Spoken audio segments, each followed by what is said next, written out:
দুঃখজনক হলেও সত্য। আজ থেকে 1450 বৎসর আগে যেই জাহিলিয়াতের ঘন ঘটা বিরাজ করছিল, আজকে 2020 সালের শেষের দিকেও মনে হয় তার চাইতে বেশি জাহিলিয়াত শুরু হয়ে গেছে। এখানে প্রচারিত কোরআনুল কারীমের মাহফিল চলছে, সামনের দিক থেকে গানের বাজনা একবারে তুরপার করে ফেলছে। হাইরে পুরা কপাল মুসলমান রে, এই মুসলমানের কপালে কি করে শান্তি আসতে পারে?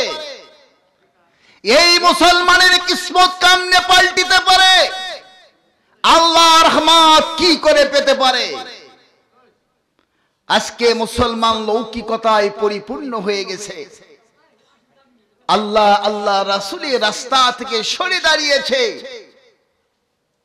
দুনিয়ার লৌকিকতা নিয়ে পেট পূজারিতে আজকে মুসলমান ব্যস্ত হয়ে পড়েছে। আমার ভাইয়েরা, আমি যেই কথা আপনাদেরকে বলতে চাই, আল্লাহ রাব্বুল আলামিন মানুষদেরকে তৈরি করেছেন একমাত্র তার ইবাদত করার জন্য, দাসত্ব করার জন্য, বন্দেগী করার জন্য, আল্লাহ পাকের হুকুম মেনে চলার জন্য। আল্লাহ বান্দার কাছ থেকে অর্থ চান না, বান্দার কাছ থেকে আল্লাহ পাক জনশক্তি চান না। আল্লাহ পাক শুধু দেখতে চাই কোন বান্দা আমার কাছে চাকরের মতো, ভিত্তের মতো, কাঙ্গালের মতো, ফকিরের মতো জীবনের প্রতিটি ক্ষেত্রে আমার কাছে আত্মসমর্পণ করে আমার কাছে সাহায্য চায়, আমার যে বন্দী করে আল্লাহ পাক বান্দার কাছ থেকে এতটুকুনি শুধু চান। বলুন সুবহানাল্লাহ। আল্লাহ রাব্বুল আলামিন বলেন, উবুদুল্লাহা ওয়া লা তুশরিকু বিহি শাইআন। আল্লাহ বলে, বান্দা তোরা একমাত্র আমার ইবাদত কর, আমার দাসত্ব কর, আমার হুকুম মেনে চল, আর খবরদার আমার সমকক্ষতা তৈরি করবা না, আমার প্রতিপক্ষ তৈরি করবা না, আমি ছাড়া অন্য কোনো এলা তালাশ করবা না। আল্লাহ রাব্বুল আলামিন কি সুন্দর করে আল্লাহ রাসূলের মাধ্যম দিয়ে জানিয়ে দিলেন। আল্লাহ পাক বলেন সূরা আলে ইমরান 31 নম্বর আয়াত, আল্লাহ বলেন, قل إن كنتم تحبون الله فاتبعوني يحببكم الله। বলুন আল্লাহু আকবার। আল্লাহ পাক বলেন, নবী আপনি বলে দিন, যারা আমি আল্লাহকে ভালোবাসতে চায়, আমি আল্লাহকে যারা ভালোবাসতে চায়, অন্তরে স্থান দিতে চায়, রব বানতে যায়, নবী আপনি তাদেরকে বলে দিন তারা যেন তোমার ইত্তেবা করে, তোমার অনুসরণ করে, অনুকরণ করে। ইত্তাবিউ, তাবুন থেকে ইত্তাবাউন, তাবুন শব্দের অর্থ হলো গরুর বাছুর। দেখবেন গরুর বাছুর যখন ভূমিষ্ঠ হয়, হওয়ার পর থেকে নিয়ে এই বাছুরটা যতদিন পর্যন্ত মায়ের সংস্পর্শে থাকে, মা যেখান দিয়ে যায় বাছুরটাও ঠিক ওইভাবেই যায়, মার পদাঙ্গন অনুসরণ করে। আল্লাহ পাক তাই বলছেন, ফাত্তাবিউনি, রাসূল আপনি বলে দিন তারা যেন ঠিক সেইভাবে পদাঙ্গন অনুসরণ করে। আপনি যেই রাস্তায় চলবেন, যেই রাস্তায় ধরবেন, ওরা যেন ওই রাস্তায় চলে, ওই রাস্তায় ধরে। আল্লাহ বলেন, যদি তোমার ইত্তেবা করে, তোমার পদাঙ্গন অনুসরণ করে, আল্লাহ রাব্বুল আলামিন বলেন, তাহলে ইউহিব্বুকুমুল্লাহ, আমি আল্লাহ তাদেরকে ভালোবাসবো। শর্ত হলো দুনিয়ার কারো পদাঙ্গন অনুসরণ করা যাবে না, পদাঙ্গন অনুসরণ করতে হবে একমাত্র নবী মুহাম্মদুর রাসূলুল্লাহ সাল্লাল্লাহু আলাইহি ওয়াসাল্লামের। আল্লাহ পাক বলেন, যদি নবী মুহাম্মদের পদাঙ্গন অনুসরণ করো শুধু ভালোই পারবো না। আল্লাহ পাক বলেন, আমি আল্লাহ পাক তোমার জীবনে যত গুনাহগুলো করেছিলা, আমি আল্লাহ সব গুনাহগুলো মাফ করে দিব। আমি আল্লাহ পাক অত্যন্ত ক্ষমাশীল, পরম মেহেরবান। আল্লাহর চাইতে দয়ালু পৃথিবীতে আর কেউ নাই, আল্লাহর চাইতে বড় ক্ষমাশীল আর কেউ নাই। এই জন্যই তিনি হলেন রব্বুল আলামিন। तमाम পৃথিবীর রব হলেন সেই আল্লাহ। আল্লাহ পাকের পর আল্লাহ পাক বলছেন আল্লাহ ওয়া রাসূলা ফাইন তাওয়াল্লাউ ফাইন্নাল্লাহা লা ইউহিব্বুল কাফিরিন। এই কথা কার কথা বলেন? কার কথা? আল্লাহ রাব্বুল আলামিন বলছেন রাসূল আপনি আবার বলুন, তোমরা আল্লাহ ও আল্লাহ রাসূলের অনুগত্য করো, আল্লাহ আল্লাহ রাসূলের হুকুম মেনে চলো। যদি তোমরা এটা না করো, মুখ ফিরিয়ে নাও, আল্লাহ বলছেন তাহলে তোমরা শুনে রাখো নিশ্চয় আল্লাহ কাফেরদের ভালোবাসেন না। আমার ভাইয়েরা, এখানে শেষ আল্লাহ বলেন ওয়া ইন তুতিউল্লাহি ওয়া রাসূলাহু লা ইয়ালিতুকুম মিন আমালিকুম শাইআন আন্নাল্লাহা গাফুরুর রহিম।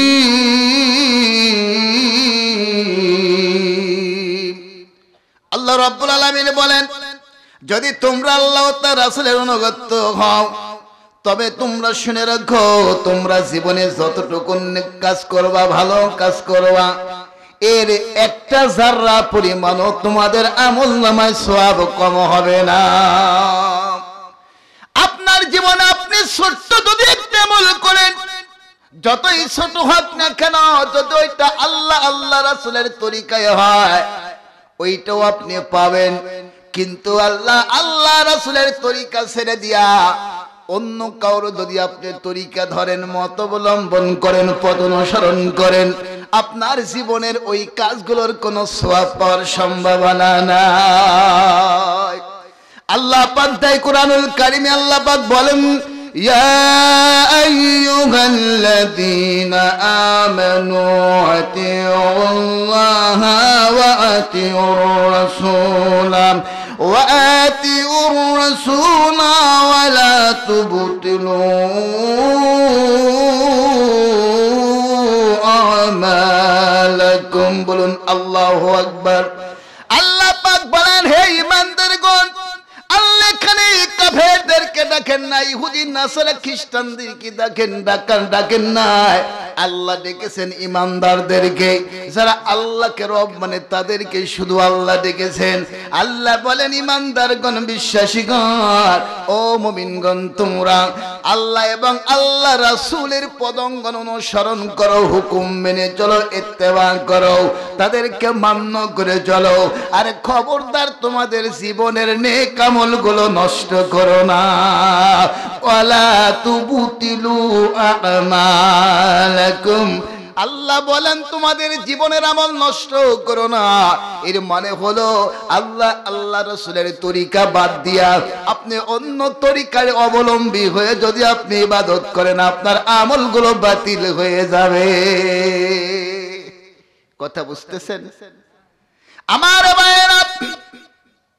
আজকে আমাদের দেশে আমরা বিভিন্ন তরিকা অবলম্বন করি, বিভিন্ন দল মতের অনুসরণ করি, কিন্তু যেই মানুষটার মতকে প্রাধান্য দেওয়ার কথা, যেই মানুষটার আদর্শকে জীবনে ওতপ্রোতভাবে জড়িত করে নেওয়ার কথা, ওই মানুষটার কথার দিকে কর্ণপাত করি না।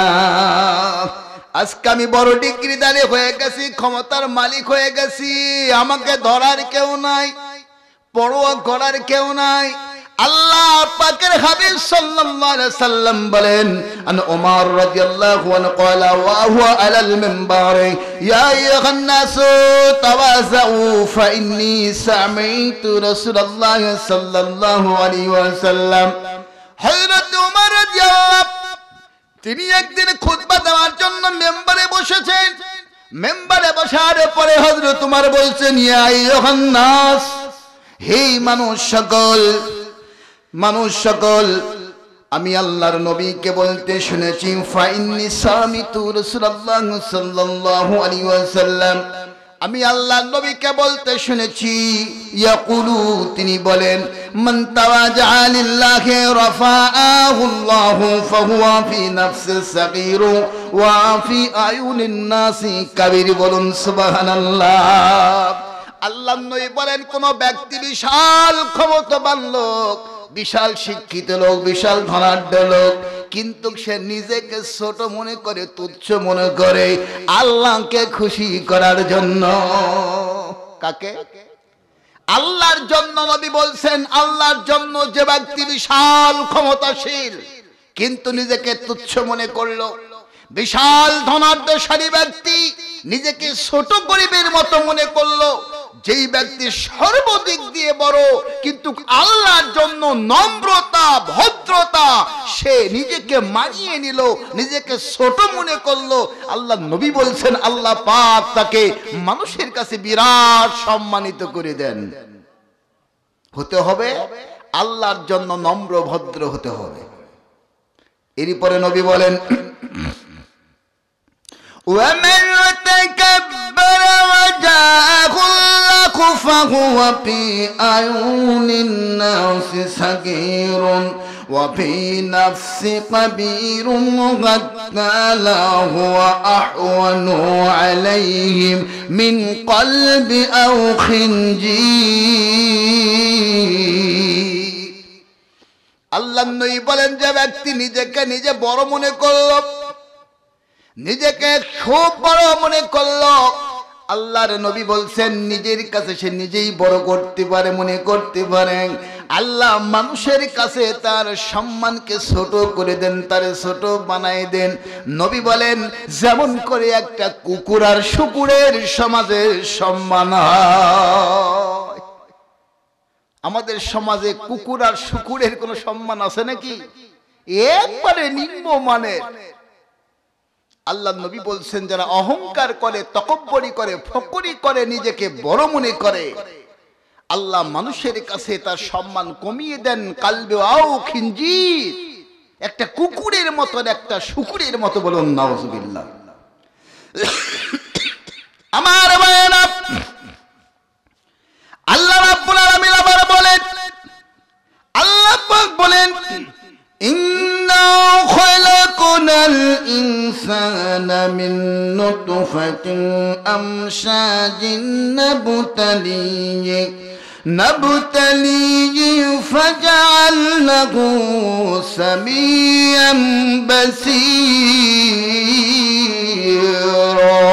বলুন আল্লাহু আকবার আল্লাহ পাক কি কথা বলেন আল্লাহ বলেন ইন্না নিশ্চয় খালাকনাল ইনসানা মানুষদেরকে আমি তৈরি করেছি বানিয়েছি মিন মানে হতে নুতফাতিন এক ফোঁটা আপনার বীর্য থেকে এক ফোঁটা মনি থেকে আল্লাহ পাক বলেন নিশ্চয় মানুষকে আমি তৈরি করেছি মা বাবা দুইজনের মিলনের ফলে বাবার পুল্লিঙ্গ থেকে এক ফোঁটা মনি মার রেখেবের ভিতরে পুষি দেওয়ার কারণে এক ফোঁটা বীর্য থেকে মানুষকে আমি তৈরি করেছি আর তাকে আমি পরীক্ষার ক্ষেত্র করার জন্য দেখার জন্য দুইটা চক্ষু দিলাম শোনার জন্য দুইটা কান দিলাম আল্লাহ বলছেন মানুষকে পরীক্ষা করার জন্য পৃথিবীতে ছেড়ে দিয়েছে আল্লাহ জোর করে তার ইবাদত করে নিতে চান না আল্লাহ পাক বলেন ইন্না হাদাইনাহুস সাবিলা ইম্মা শাকিরা ওয়া ইম্মা কাফুরা আল্লাহ পাক বলেন বান্দা তোর সামনে দুইটা রাস্তা দিয়েছি একটা হলো কুফরি রাস্তা আর একটা হলো শুকরগুজারি রাস্তা আল্লাহ বলেন ইচ্ছা করলে আমার শুকরগুজারি বান্দার মধ্যে শামিল হয়ে যা আর যদি ইচ্ছা করিস তো কুফরকারী বান্দাদের ভিতরে শামিল হয়ে যা ওয়ালানাবলুওয়ান্নাকুম বিশাইইম মিনাল খাউফি ওয়াল জু'i ওয়া নাকসিম মিনাল আমওয়ালি ওয়াল আনফুসি ওয়াস সামারাত وبشر الصابرين আল্লাহ তার বান্দাদেরকে চারটি বিষয়ে পরীক্ষা করেন। আল্লাহ পাক বান্দাদেরকে পরীক্ষা করেন ভয় দিয়ে। আপনি যখন পড়েছেন লা ইলাহা ইল্লাল্লাহ, নেই কোনো ইলাহ, নেই কোনো প্রতিপালক, নেই কোনো প্রভু আল্লাহ ছাড়া, একমাত্র রব হলেন আমার আল্লাহ, এই কথা বলার পরে আপনার প্রতি অনেক ভয় নেমে আসবে। আপনার উপর নির্যাতন শুরু হবে, জুলুম শুরু হবে, নির্যাতন জুলুমের ভিতরে আপনাকে ফেলা হবে। ঠিক সেই মুহূর্তে আপনাকে ধৈর্য ধারণ করতে হবে। ইমানের বলে বলিয়ান হয়ে আল্লাহকে রব বলে যদি আপনি অটুট থাকতে পারেন, তবে আল্লাহ পাকের দেওয়া 1 নম্বর ভয়ের পরীক্ষা আপনি উত্তীর্ণ হবেন, পাস হবেন। বলুন আলহামদুলিল্লাহ। ঈদের জন্য আল্লাহ বলেন ওয়াদাল্লাহুল্লাযীনা আমানু ওয়া আমিলুস সালিহাতি লাহুম মাগফিরাতুন ওয়া আজরুন আযীম। আল্লাহ পাক বলেন ঈমান আনবার পরে যারা আমাল সালেহ করলো, নেক কাজগুলো করলো, আল্লাহ বলেন তার অতীত জীবনের গুনাহ আমি আল্লাহ পাক মাফ করে দিই। আর তার জন্য আমি আল্লাহ পাক বড় ধরনের পুরস্কার মওজুদ রেখেছি। এই ঘোষণা কার? এর মধ্যে কি সন্দেহ আছে? আমার ভাইরা, আল্লাহ রাসূল সাল্লাল্লাহু আলাইহি সাল্লাম যখন ইসলামের দাওয়াত নিয়ে, কলেমার দাওয়াত নিয়ে যখন হাঁটি হাঁটি পাপা, ঠিক সেই মুহূর্তে আল্লাহ রাসূলের একজন আদর্শিত নব ইসলামে দীক্ষিত একজন সাহাবী, যার নাম ছিল হযরতে খুবাইব রাদিয়াল্লাহু, বলুন সুবহানাল্লাহ। কুফারেরা চক্রান্ত করেছিল, কৌশল করেছিল। আল্লাহ নবীর কাছে লোক প্রেরণ করা হলো, গিয়ে বলা হলো ইয়া রাসূলুল্লাহ, ইয়া হাবিবাল্লাহ, আমরা ইসলামকে বুঝতে চাই, ইসলাম গ্রহণ করতে চাই, আর এই সুযোগ দেওয়ার জন্য আপনি কিছু মধ্যে মুজাহিদ আমাদেরকে দেন, আমরা তাদের কাছ থেকে ইসলাম বুঝবো, শিখবো। আল্লাহ রাসূল বুঝতে পারলেন না। 10 জন মধ্যে মুজাহিদকে, তার মধ্যে হযরতে খুবাইব ছিলেন, 10 জনকে প্রেরণ করা হলো।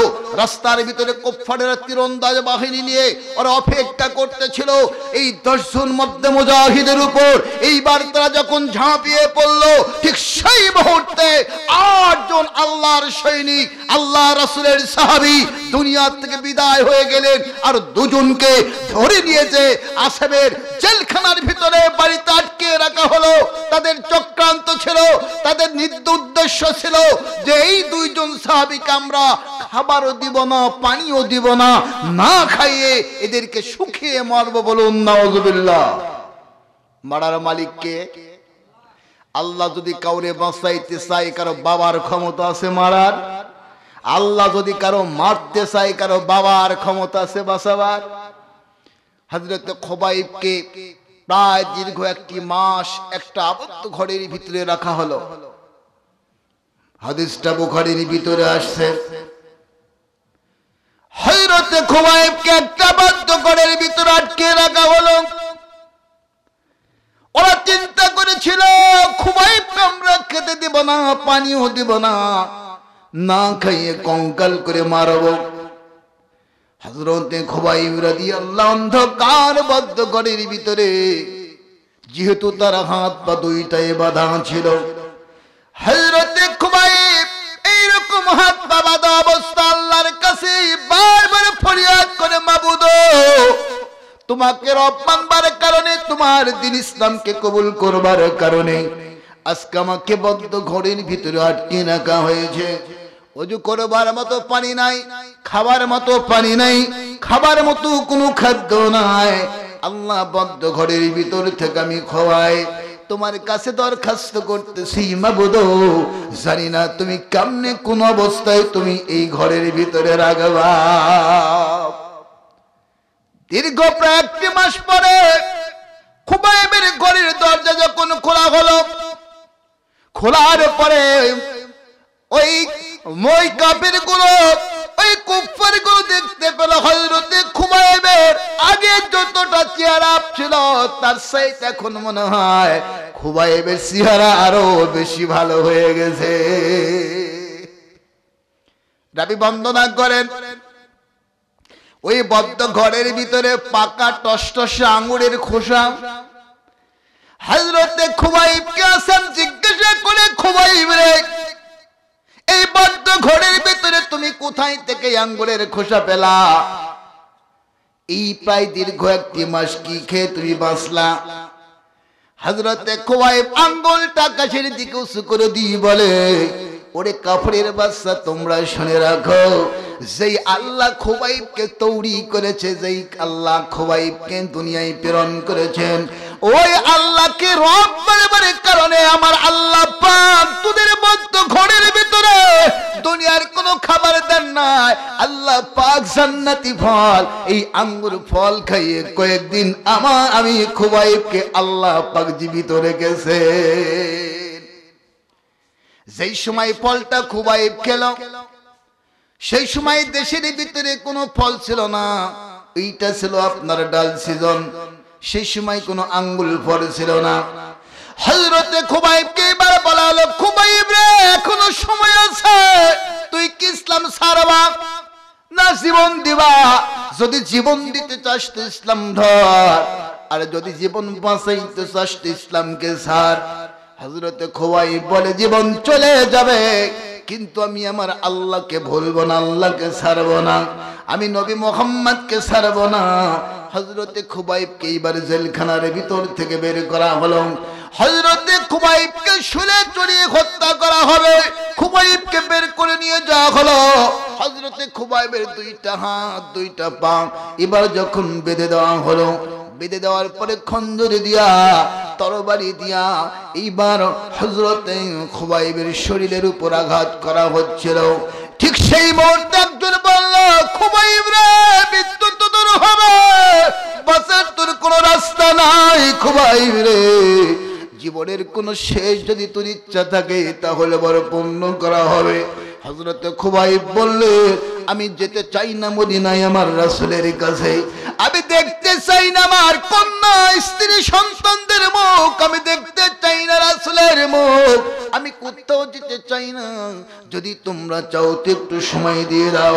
দীর্ঘদিন ধরে হাত পা বেঁধে রেখেছিলা, আমি আমার মাবুদের সঙ্গে আত্মার যোগাযোগ করতে পারি না, মাবুদের সঙ্গে আমার আত্মার মিলন হয় নাই। যদি তোমরা একটু দাও, তোমার সময় দাও, আমি 2 রাকাত সালাত আদায় করে আমার মাবুদের সঙ্গে আমার আত্মার যোগাযোগটা করে নিতে চাই। হযরতে খুবাইবকে পানি দেওয়া হলো।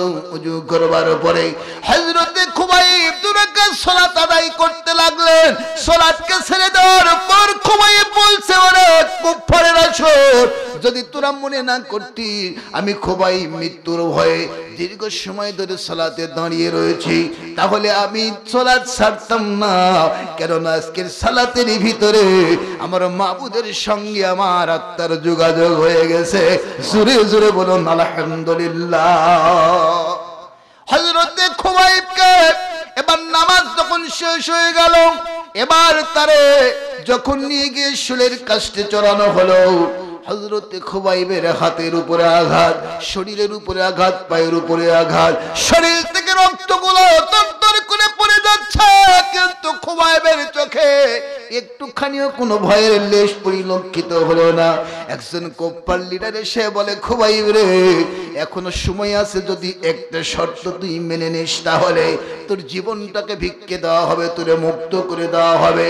ও খুবাইব, যদি তুই আজকে মুহূর্তে আমাদের কাছে ওয়াদা করিস, যদি কোনোদিন সুযোগ হয় তাহলে নবী মুহাম্মদকে আমাদের হাতে তুই উঠিয়ে দেবা, ধরিয়ে দেবা, তাহলে তোর জীবনটাকে মুক্ত করে দেওয়া হবে।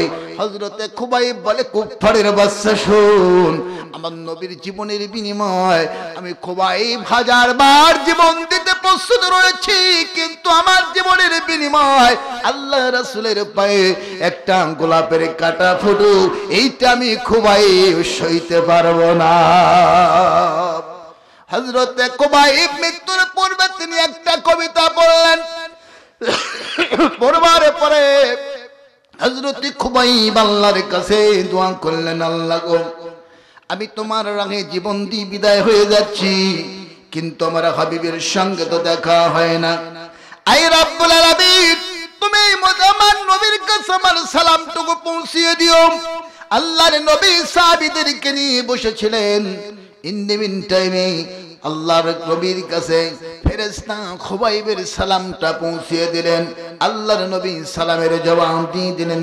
দেওয়ার পরে আল্লাহর নবী বললেন, সাহাবীরে আমার খুবাইবকে ওরা শহীদ করে দিয়েছে। বলছে আমি মাদ্রাসায় মাস্টারের পিটন খেয়ে কোরআন পড়া শিখি নাই। আরে গাধা, উস্তাদ না তুই তো বিজরমা, তোর পড়ার কোনো দাম নাই। তুই কি আল্লাহর নবীর চাইতে বড়? আল্লাহর নবীর শিক্ষক ছিলেন স্বয়ং আমার আল্লাহ। বলুন আল্লাহু আকবার। হযরত জিবরিল আল্লাহর নবীকে বললেন পড়ুন। আল্লাহর নবী বললেন লা গরীব, আমি তো পড়তে পারি না। আল্লাহ রাসূল ভয়ে সশব্দ হয়ে গেলেন, কাঁপতে শুরু করলেন। আল্লাহ বললেন, রাসূল এত চিন্তার কারণ নাই, খালি ঠোঁটটা লড়াও, পড়ানোর দায়িত্ব আমার আল্লাহর। বলুন সুবহানাল্লাহ। আল্লাহ রাসূলকে স্বয়ং আল্লাহ শিক্ষা দিলেন। ও বলছে আমি বাড়িতে আলিফ বা তা সা পড়ে পড়ে কোরআন শিখেছি, কয়েকবার কোরআনও খতম দিয়েছে। আর যারা আজকে আলেম ওলামা বলে দাবি করছে, তিরস্কার করে ক্রিটিসাইজ করে বলছে তোরা তো পাছায় উস্তাদের বাড়ি খেয়ে কোরআন শিখছিস। আজকে পাছায় বাড়ি খেয়ে আলেম ওলামারা কোরআন শিখছে বলে কোরআনের সঠিক জ্ঞান পেয়েছে। বলুন ঠিক না বা ঠিক? আর তুই গাধা আলিফ বা শিখেছিস গন্ডা মূর্খের মতো। তোর কোরআন পড়ার কোনো যোগ্যতা নাই, কোরআন পড়ার দাবি করার তোর কোনো যোগ্যতা নাই। আবু জাহেলের চাইতে নিকৃষ্ট কীট তুই, ইসলামের কীট, মুসলমানের বড় শত্রু তোর মতো নিকণ্টনেরা আর তাপস পাড়ের মতো এই বদমাশগুলো। মনে রাখিস, বাংলার জমিনে থাকতে হলে আল্লাহর বিরোধিতা করে, আল্লাহ রাসূলের বিরোধিতা করে, কোরআনের বিরোধিতা করে, হাদিসের বিরোধিতা করে, বাংলার তাওহীদি জনতার অন্তরে আঘাত দিয়ে তোরা থাকতে পারবি না। কবে কতদিন টনড়ে এসে আল্লাহর গজবে বিদায় হবি, তোর ভগবানও খুঁজে পাবে না। একটা বেদবির সীমা আছে। প্রধানমন্ত্রী এগুলো কথা বলেন নাই, তিনি বুঝেন। এবং তার একটা লেকচার আমি শুনেছি, আপনার এই হাইকোর্টের কাছ থেকে যখন মূর্তির প্রতিবাদ করা হলো, তিনি এক মিটিংয়ে বলেছিলেন যে আমিও ভাস্কর্যকে পছন্দ করি না। বলুন আলহামদুলিল্লাহ।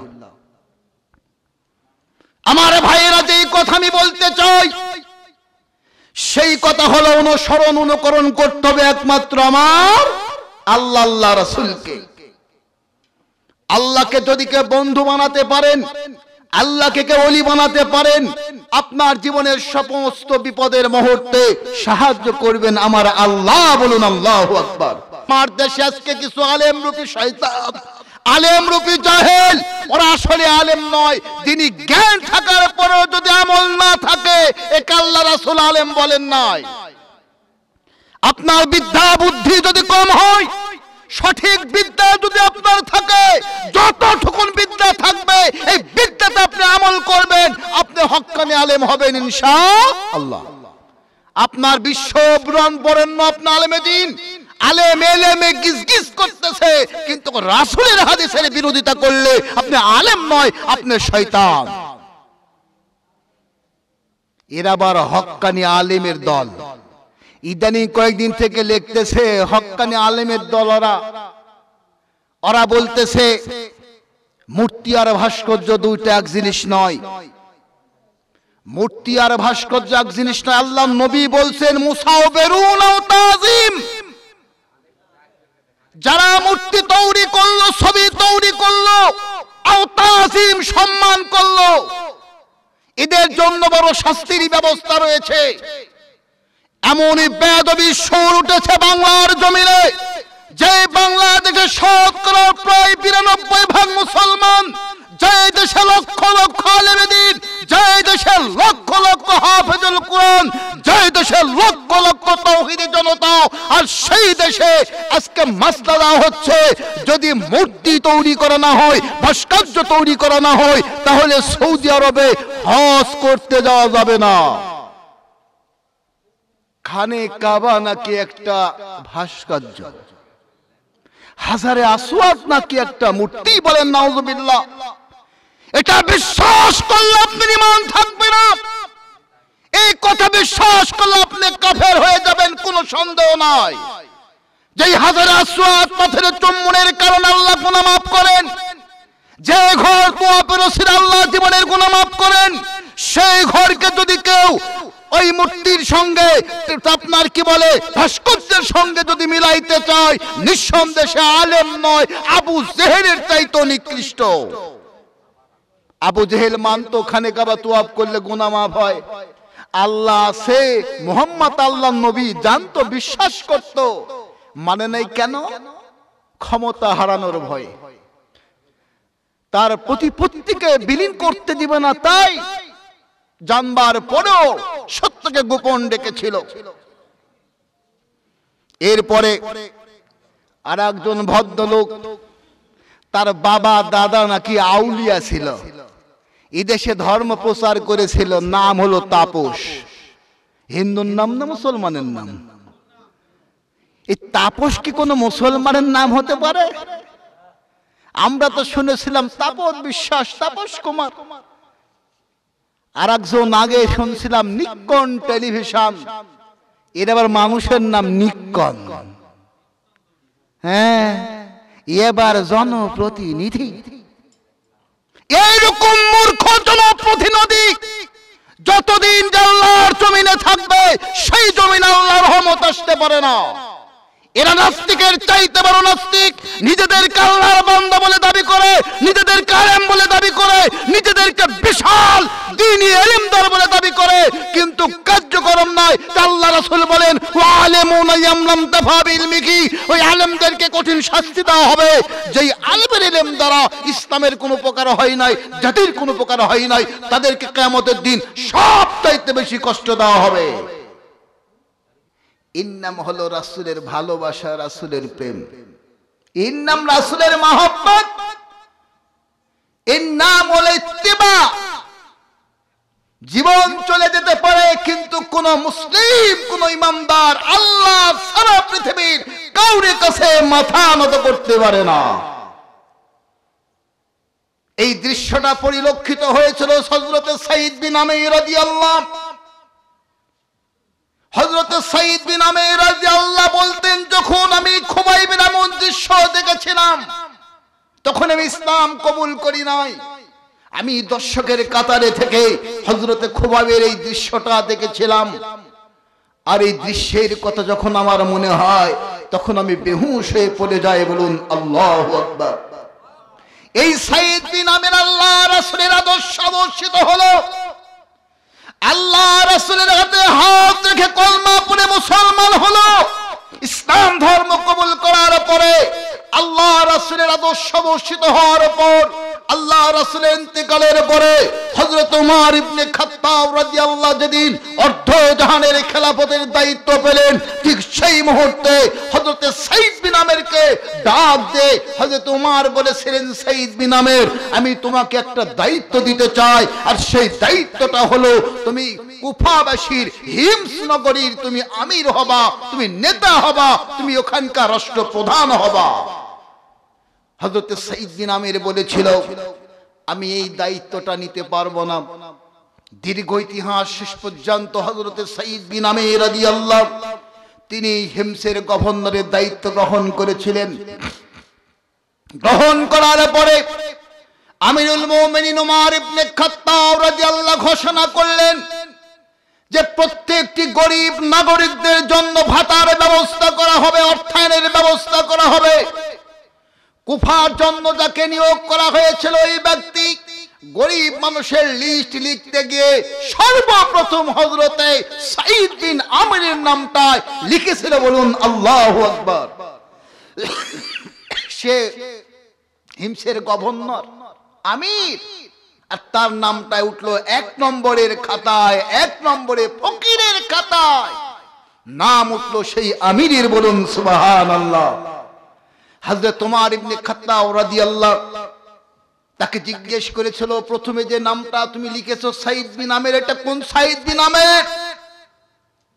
লেখক বলেছিল এইটা হলো হিমসের গভর্নর হযরতে সাঈদ বিন আমেরের নাম লেখা হয়েছে, বলুন সুবহানাল্লাহ। এইরকম একটা ভালো মানুষের বিরুদ্ধে 4টা অভিযোগ গিয়েছিল হযরত উমরের কাছে। 4টা অভিযোগ করেছিল। 1 নাম্বার, জনগণ অভিযোগ করেছিল হযরত উমরের কাছে, আমিরুল মুমিনিন, আমাদের আমির প্রতিদিন আমাদের সঙ্গে সাক্ষাৎ করতে বিলম্ব করে।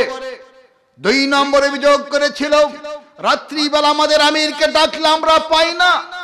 3 নম্বর অভিযোগ করেছিল প্রতি মাসে 1 দিন করে আমির আমাদের সঙ্গে সাক্ষাৎ দেন না। 4র্থ নম্বর অভিযোগ করেছিল আমাদের আমির মনে হয় মিল্কি বেমারে আক্রান্ত, আমাদের সঙ্গে কথা বলতে বলতে বেহুশ হয়ে যায়। এই 4টা অভিযোগ করা হয়েছিল। সেই কথার দিকে আসতেছি, অভিযোগটার দিকে আসতেছি, বাকি কথাটা বলে নেই।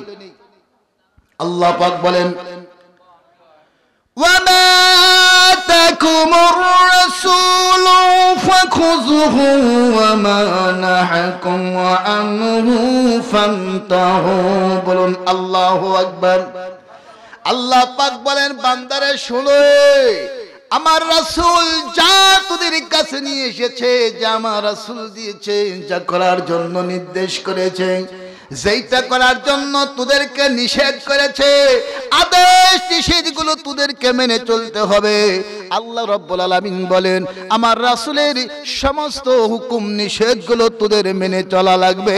আমার রাসূলই একমাত্র তোদের জীবনের মডেল, আমার রাসূলই হলো একমাত্র তোদের জীবনের আদর্শ। জোরে জোরে বলুন সুবহানাল্লাহ। এই রাসূল সাল্লাল্লাহু আলাইহি সাল্লাম, তাকে জিজ্ঞেস করা হয়েছিল লেমা বুইস্তাক, আপনি কেন পৃথিবীতে এসেছেন? আল্লাহর নবী বলেছিলেন বুইস্তুল কাসরিল আসনাম। আল্লাহর হাবিব বলেন আমি দুনিয়াতে এসেছি দুনিয়া থেকে সমস্ত মূর্তিগুলোকে বিনাশ করার জন্য।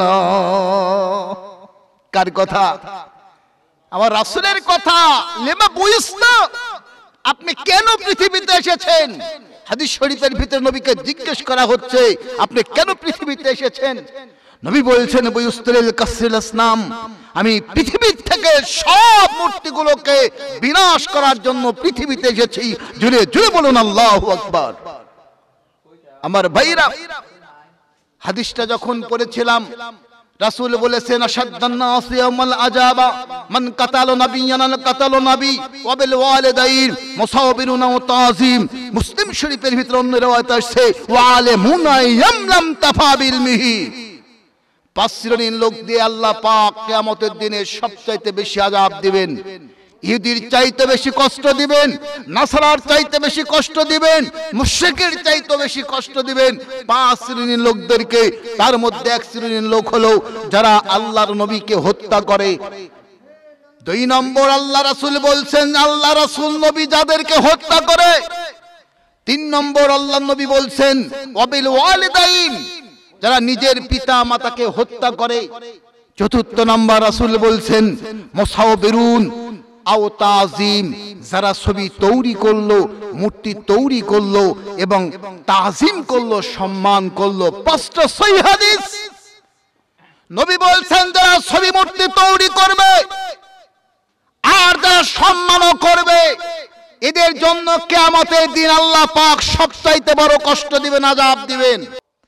আল্লাহর রাসূলের তরিকা ছেড়ে, আল্লাহর তরিকা ছেড়ে যদি গাজা বাবা, খাজা বাবা, এই বাবা সেই বাবা তরিকা নেই, তাহলে খবর খারাপ আছে, বাঁচার উপায় নাই।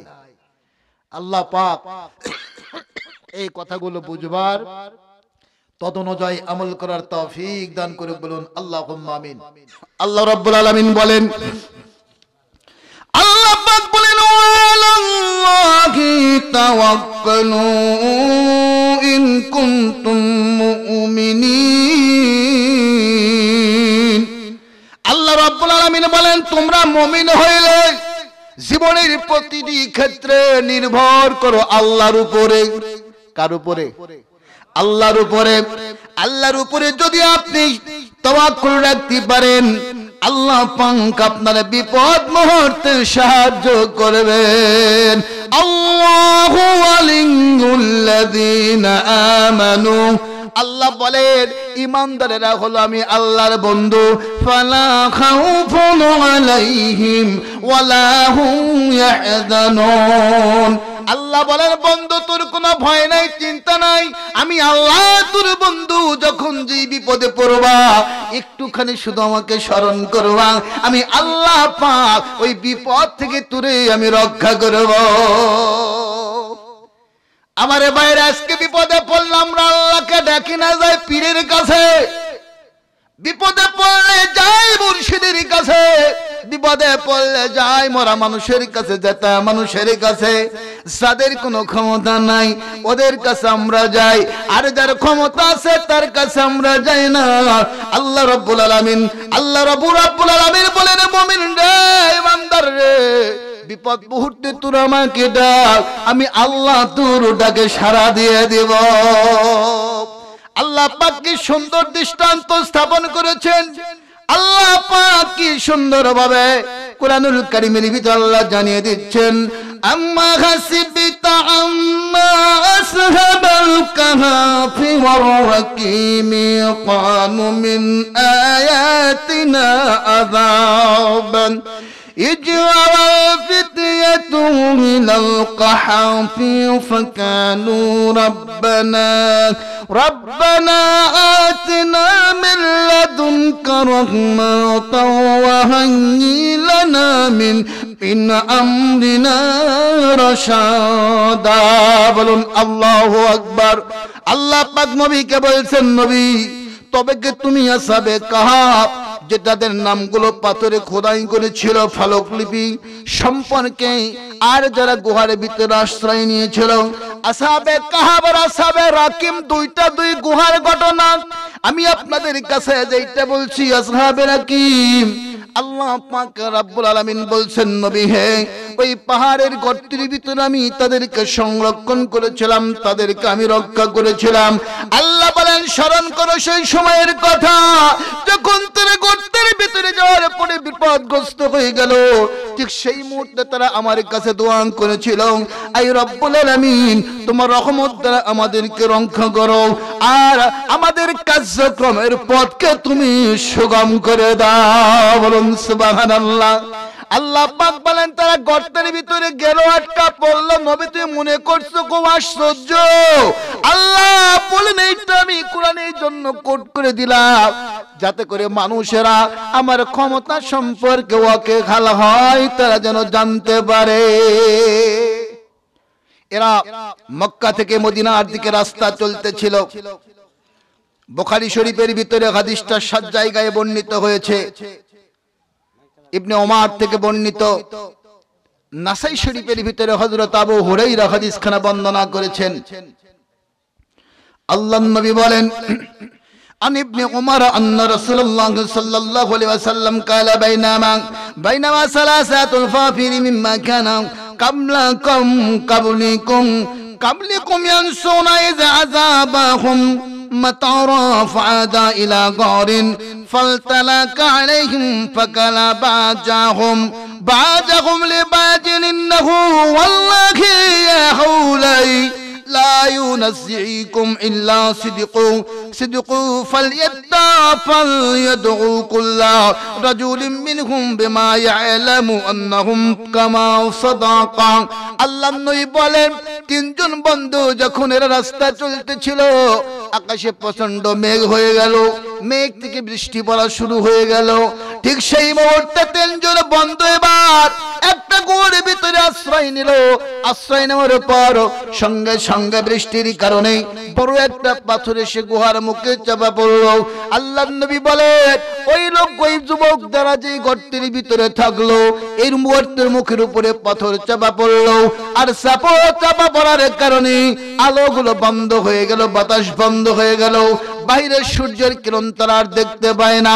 আল্লাহর নবী বলেন সাহাবীরা, এই তিনজন যুবক যখন গর্তের ভিতরে আটকা পড়ে গেল, এরাও তিনজন মিলে পাথরটাকে সরানোর চেষ্টা করলো, কিন্তু পাথরটা একটা ইঞ্চিও সরাইতে পারলো না। এখন চিন্তা করেন পাথরটা কত বড়। 3 বন্ধু মিলে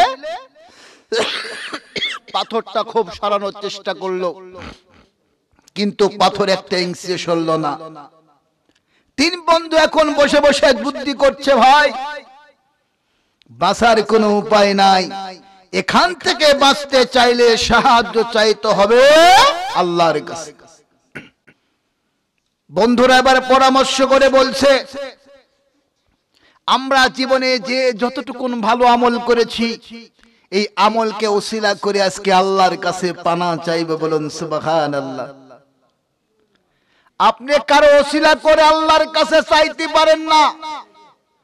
কসম করলে করতে হয় একমাত্র আল্লাহর নামে।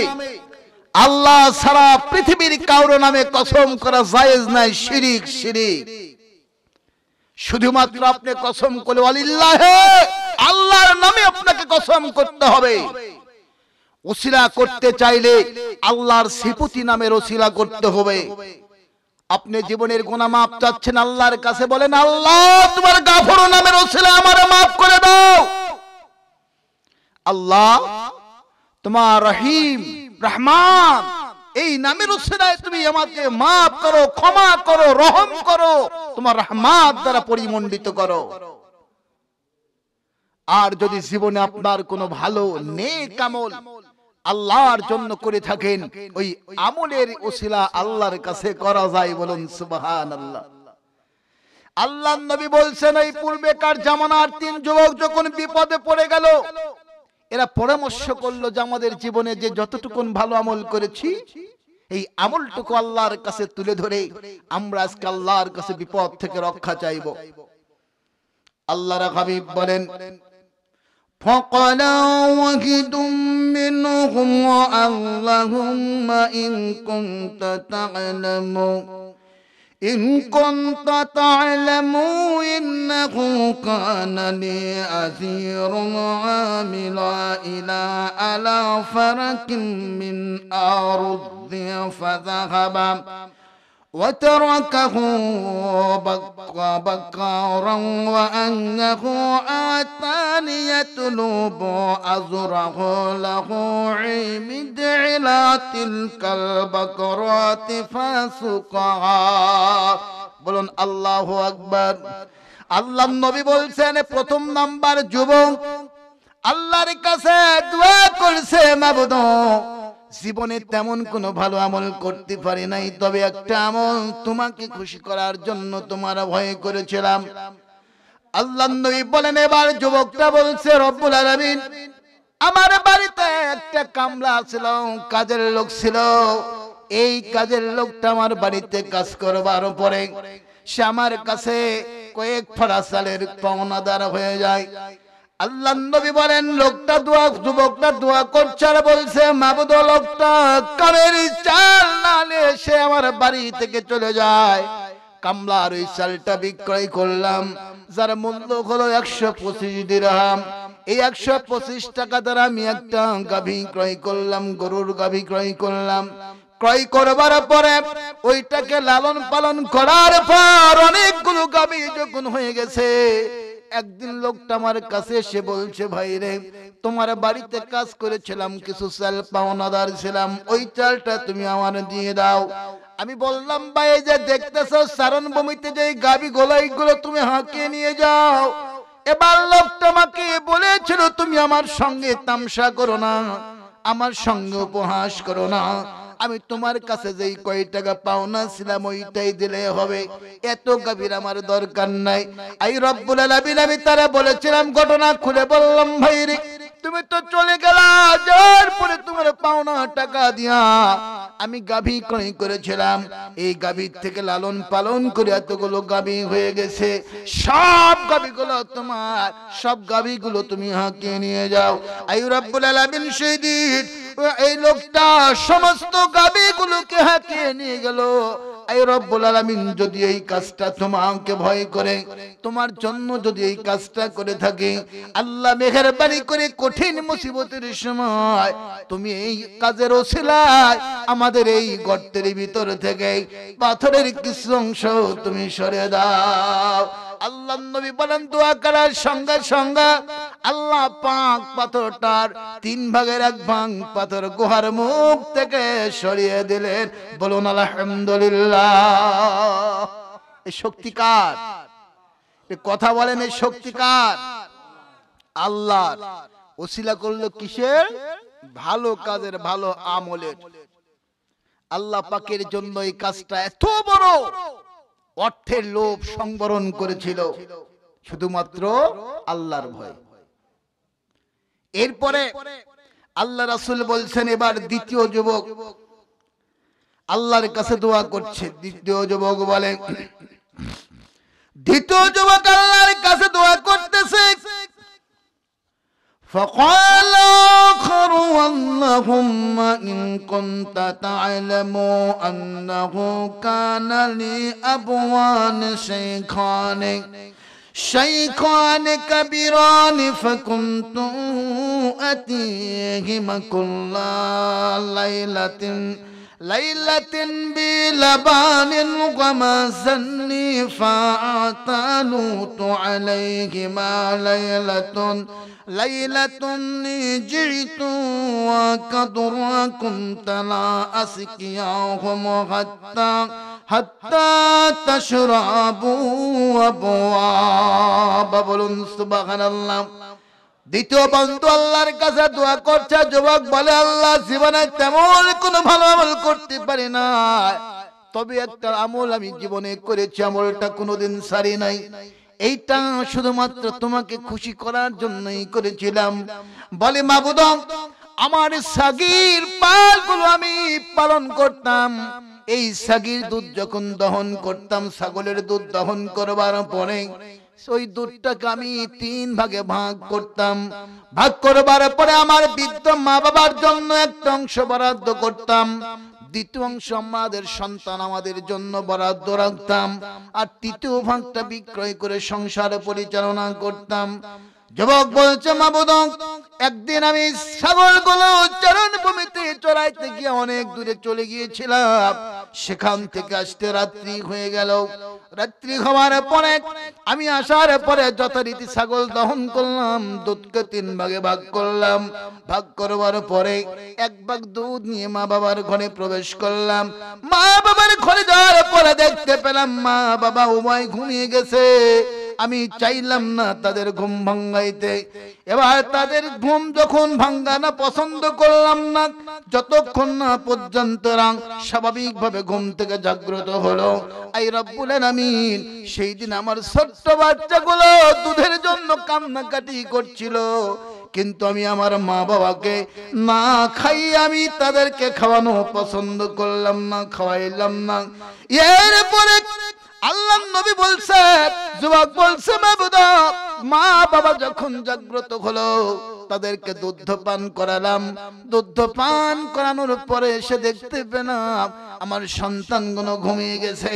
আই রব্বুল আলামিন, এইটা যদি তোমার ভয়ে তোমাকে খুশি করার জন্য আমি যদি এই কাজটা করে থাকি, আমলটা করে থাকি, মাবুদ আজকে কঠিন মুহূর্তে তুমি মেহেরবানি করে গর্তের মুখ থেকে পাথরের কিছু অংশ সরিয়ে দাও।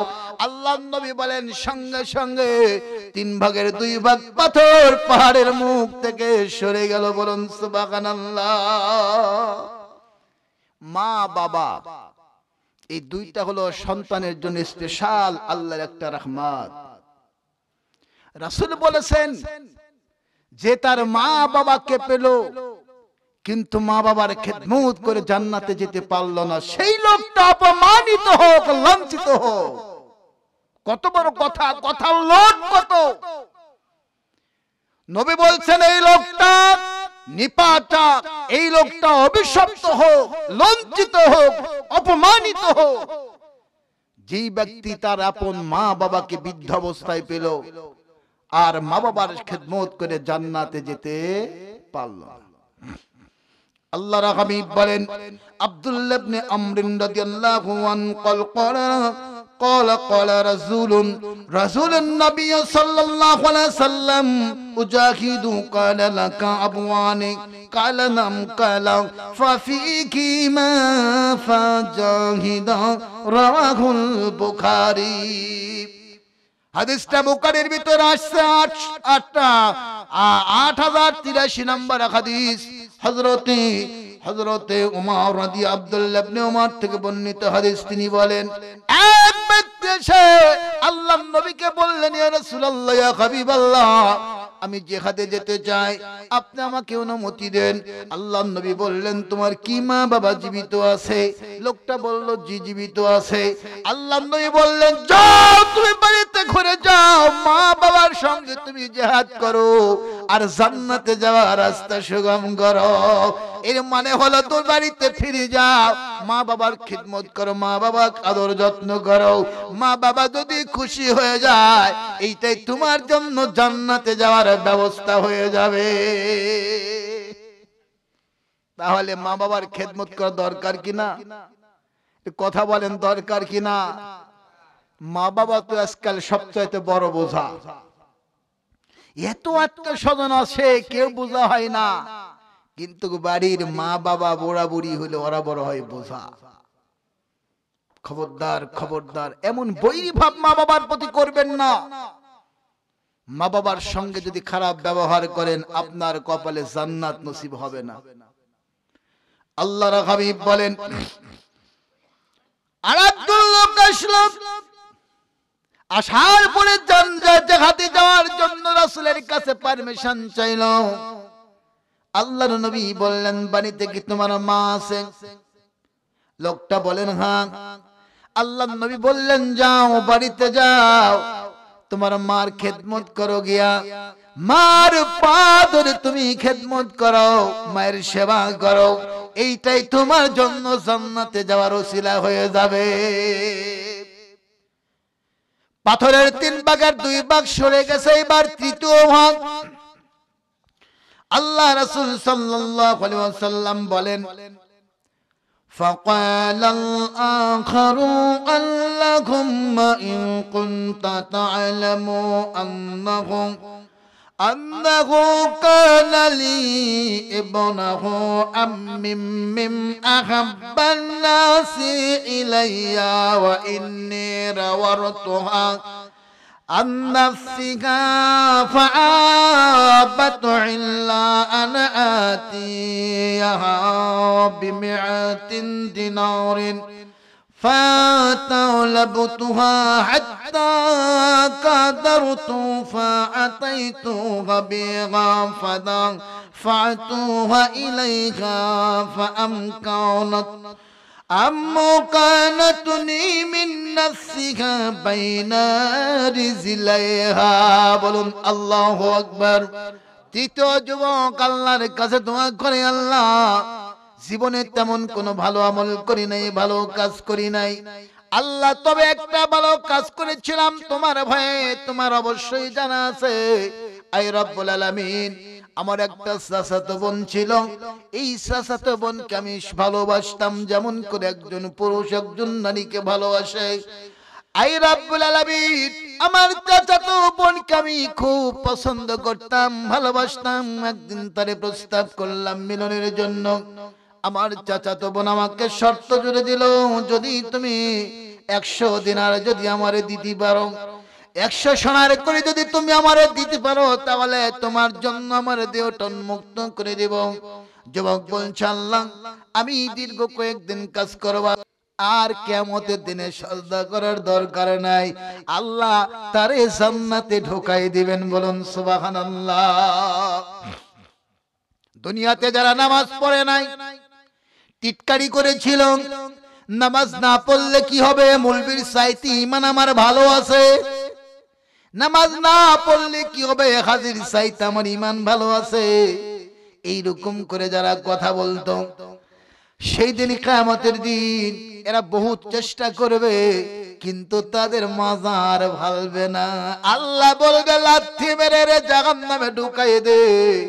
এখান থেকে বোঝা যায় কিয়ামতের দিন যারা নামাজি হবে, যারা সালাতি হবে, আল্লাহর ভয়ে যারা সালাত আদায় করবে, আল্লাহ পাক তাদেরকে সম্মানিত করে জান্নাতে দিয়ে দেবে। আর যদি আপনি দুনিয়াতে নামাজ না পড়ে সালাত আদায় না করেন, আপনি চেষ্টা করলেও লাভ হবে না, আপনি মাজা হালবে না, শক্ত হয়ে যাবে, আপনাকে জাহান্নামে ঢুকিয়ে দেওয়া হবে।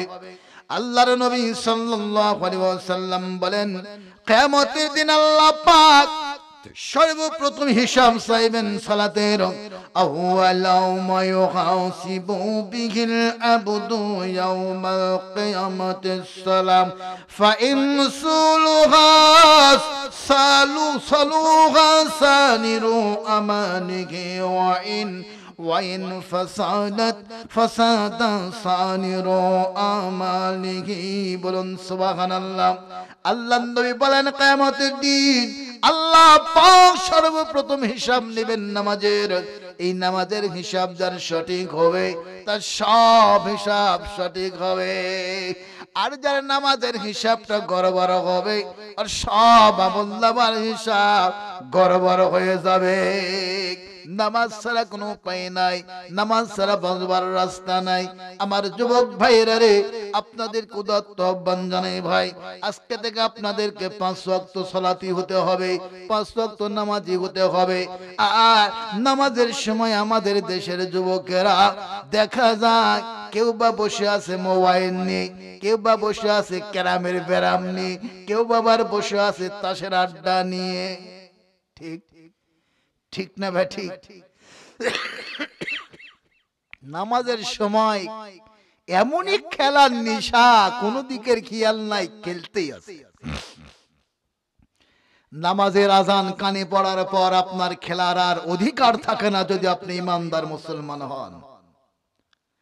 ইমানদার মুসলমান বলে দাবি করলে আপনার অধিকার নাই। আজানের ধ্বনি কানে যাওয়ার পর আপনি আর খেলতে পারবেন না, কাজকর্ম করতে পারবেন না, বন্ধ করে আগে সালাত আদায় করে আবার আপনাকে কাজে যেতে হবে। আমার ভাইরা, আল্লাহ পাক বান্দাদেরকে বিভিন্ন ভাবে পরীক্ষা নিয়ে থাকেন।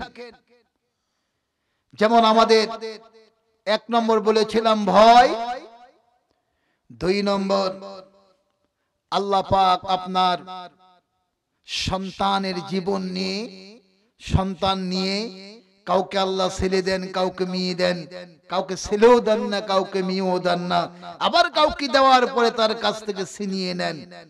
ঠিক না ভাই? ঠিক। এইটা হলো আল্লাহর পরীক্ষা। আল্লাহর হাবিব বলেন, যদি কোন ব্যক্তির জ্বর হয় কিংবা কারো পায়ে যদি একটা কাঁটাও বিধে, আল্লাহ রাব্বুল আলামিনের দ্বারা তার জীবনের গুনাহগুলো মাফ করে দেন। আপনি অসুখের ভিতরে পড়েছেন, আপনার গুনাহের কাফারা হচ্ছে, আপনার পায়ে কাঁটা বিদ্ধ হয়েছে, আপনার জীবনের গুনাহ আল্লাহ পাক ওসিলায় মাফ করে দিচ্ছেন। আল্লাহর নবী বলেন, যখন কোন বাবার কাছ থেকে কারো সন্তানকে আল্লাহ পাক ছিনিয়ে নেন, আল্লাহ রাব্বুল আলামিন ফেরেশতাদেরকে জিজ্ঞাসা করেন, ফেরেশতারে তোমরা কি অমুকের পুত্রের জান কবজ করেছো? তখন ফেরেশতারা বলেন, জি কবজ করেছি।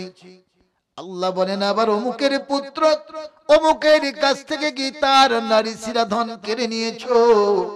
ফেরেশতারা বলে, হ্যাঁ কেড়ে নিয়েছি। আল্লাহ পাক বলেন, ফেরেশতারে বল, আমার বান্দার কাছ থেকে যখন তার সন্তানটা কেড়ে নিলাম, আমার বান্দা কি বলেছিল? ফেরেশতারা বলে, মাবুদ, যখন তার সন্তানের জানটা কবজ করা হয়ে গেল, জান নিয়ে নেওয়া হলো, ঠিক সেই সময় তার সন্তানের মৃত্যুর পরে সে বলেছিল আলহামদুলিল্লাহ। এরপরে বলেছিল ইন্না লিল্লাহি ওয়া ইন্না ইলাইহি রাজিউন। বলুন আল্লাহু আকবার। আল্লাহ নবী বলেন, আল্লাহ বলেন, ফেরেশতারে আমার বান্দা কি তাই বলেছে? প্রথমে আলহামদুলিল্লাহ বলে শুকরিয়া আদায় করলো, পরে এই দোয়াটা পড়লো। ফেরেশতা বলেন, হ্যাঁ। আল্লাহ বলেন, ওরে ফেরেশতারে আমার এই বান্দার জন্য জান্নাতের ভিতরে একটা ঘর বানানো হবে। সন্তান যদি মরে যায়, আপনাকে বিলাপ করার কোনো কারণ নাই, মন খারাপ করার কারণ নাই। আল্লাহ পাক আপনার সন্তান কেড়ে নেওয়ার ওসিলায় জান্নাতের ভিতরে একটা ঘর বানিয়ে দিবেন। বলেন আলহামদুলিল্লাহ। আমার ভাইয়েরা, এরপরে আল্লাহ রাব্বুল আলামিন বান্দাদের কাছ থেকে পরীক্ষা নেন ফল ফলাদির ফসলের ক্ষতি দিয়া।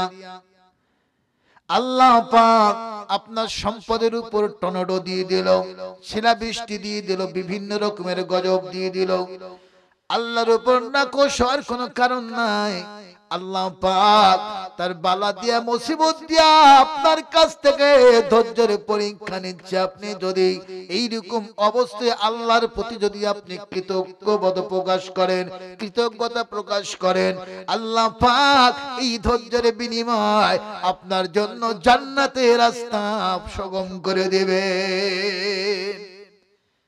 আল্লাহ নবী বলেন, কোন বান্দার জন্য উচ্চ মাকামের ফয়সালা লিখে ফেলেছেন, মনে করেন যে আপনার জন্য জান্নাতে যাওয়ার আল্লাহ পাক লিপিবদ্ধ করে দিয়েছেন, কিন্তু আপনার যে আমল, এই আমল আপনি জান্নাতে যেতে পারবেন না। আল্লাহর নবী বলেন, আল্লাহ পাক ওই বান্দার উপর তখন গজব নাজিল করেন, বিপদ নাজিল করেন। বিপদ নাজিল করবার পর ওই বিপদে ধৈর্য ধারণ করার মতো শক্তি আল্লাহ দান করেন, আর এর মাধ্যম দিয়া আল্লাহ পাক তারে উচ্চ মাকামে পৌঁছায়া দেয়। তাহলে বালা মুসিবত বান্দার উপর যেগুলো আসে, ভালোর জন্য আসে না খারাপের জন্য আসে? ভালোর জন্য আসে, কিন্তু আমরা ওইটা বুঝতে চাই না। আল্লাহকে গালি গালাজ করি, আল্লাহ অমুকের তমুকেরটা দেখে না, আমারটাই দেখে। কি ঠিক না বে ঠিক? আমার ভাইরা, সর্বাবস্থায় খুশি থাকতে হবে মহান আল্লাহর উপরে। যদি থাকা যায়, আল্লাহ পাক আমাদের উপরে খুশি হবেন। বলুন আলহামদুলিল্লাহ। আমার যুবক ভাইরা, আপনাদের একেবারে বলি ভাইরা, যাদের বৃদ্ধ মা বাবা রয়েছে, মা বাবার খেদমত করবেন, মা বাবার দেখভাল করবেন, মা বাবার দিকে রহমতের নজর আপনি তাকাবেন, মা বাবার অন্তরে কষ্ট দিবেন না। আল্লাহর নবী বলেন, মা বাবা যদি সন্তানের জন্য কোনো বদদোয়া করে, নেক দোয়া করে, করার সঙ্গে সঙ্গে আল্লাহর দরবারে কবুল হয়ে যায়। আপনার বাবা আপনার জন্য যদি মন ভরে দোয়া করে, মন থেকে দোয়া করে, 100% দোয়া মঞ্জুর হয়ে যাবে, কবুল হয়ে যাবে। আপনার জীবন পাল্টে যাবে, আপনার জীবনের সুখ শান্তি সবগুলো আল্লাহ পরিপূর্ণ দান করবেন। এই জন্য করে মা বাবার প্রতি আপনি ভালো ব্যবহার করবেন, দুর্ব্যবহার করবেন না। আর খবরদার, খবরদার, আপনি মা বাবাকে কখনো ভুলে গালি গালাজ করবেন না। আমার ভাইয়েরা, আল্লাহ রাব্বুল আলামিনের হাবিব বলেন, যেদিন আল্লাহর নবী যেদিন মেরাজে গেলেন, আল্লাহর নবী মেরাজ থেকে আসার পরে বললেন, জান্নাতের ভিতরে আমি অধিকাংশ গরিব মানুষদেরকে দেখলাম, আর অধিকাংশ নারীদেরকেও দেখলাম জাহান্নামের ভিতরে। সাহাবারা জিজ্ঞাসা করলেন, ইয়া রাসূলুল্লাহ, ইয়া হাবিবাল্লাহ, মহিলারা কি কারণে এতগুলো জাহান্নামী হলো? আল্লাহর নবী বললেন, এইটা হলো তাদের কুফরি করার কারণে। আল্লাহ পাকের হাবিবকে সাহাবারা জিজ্ঞাসা করলেন, মহিলারা কি করে আবার কুফরি করে আল্লাহর সঙ্গে? আল্লাহর নবী বললেন, আল্লাহর সঙ্গে নয়, এরা স্বামীদের সঙ্গে কুফরি করে। আল্লাহর নবীকে সাহাবারা আবার রিপ্লাই করলেন, বুঝলাম না। আল্লাহর নবী বলেন, ওরা স্বামীর নাশকরি করে। স্বামী সারা জীবন ভালো কাপড় দিল, ভালো খাবার দিল, চুমু দিল, পাউডার দিল, সব দিল, একদিন একটু কম হওয়ার কারণে বলে, তোমার সঙ্গে বিবাহ হয়ে জীবনে ভালো কিছু পেলাম না। আল্লাহর নবী বলেন, এটাই হলো স্বামীর সঙ্গে নাশকরি করা, স্বামীর সঙ্গে কুফরি করা। আর এই কুফরি যেই নারী করবে, এই নারী জাহান্নামে যাবে। মা বাবার অবাধ্য যারা হবে না, জাহান্নামে যাবে। আপনার মা বাবার সঙ্গে যদি আপনি দুর্ব্যবহার করেন, খারাপ ব্যবহার করেন, আর যদি মা বাবারা হাত ধরে ক্ষমা নেওয়ার পূর্বেই আপনি যদি মৃত্যু বরণ করেন, আপনার কপালে জান্নাত নসিব হবে না। কোন স্ত্রী যদি স্বামীর সঙ্গে খারাপ ব্যবহার করে আর স্বামীর হাত ধরে ক্ষমা নেওয়ার পূর্বে যদি সে মৃত্যুবরণ করে, আল্লাহর নবী বলেন মরার সঙ্গে সঙ্গে ওই নারী জাহান্নামে যাবে। সন্তানদের জন্য জান্নাতে যাওয়ার বড় মাধ্যম হলো মা বাবা, আর স্ত্রীদের জন্য বড় মাধ্যম হলো স্বামীর খেদমত করা। আমার ভাইরা, যে কথা আমি আপনাদেরকে বোঝানোর চেষ্টা করছিলাম, সেই কথা হলো আমাদের ইবাদত গুলো হতে হবে আল্লাহ রাসূলের তরিকায়। ঠিক না ঠিক? আল্লাহ রাসূলের তরিকায় যদি আমরা ইবাদত করি, সেই ইবাদত আল্লাহর কাছে কবুল হবে। আল্লাহর রাসূলের তরিকা ছেড়ে, আল্লাহর তরিকা ছেড়ে যদি গাজা বাবা, খাজা বাবা, এই বাবা সেই বাবা তরিকা নেই, তাহলে খবর খারাপ আছে, বাঁচার উপায় নাই। আল্লাহ পাক এই কথাগুলো বুঝবার, তদনুযায়ী আমল করার তৌফিক দান করে বলুন আল্লাহুম্মা আমিন।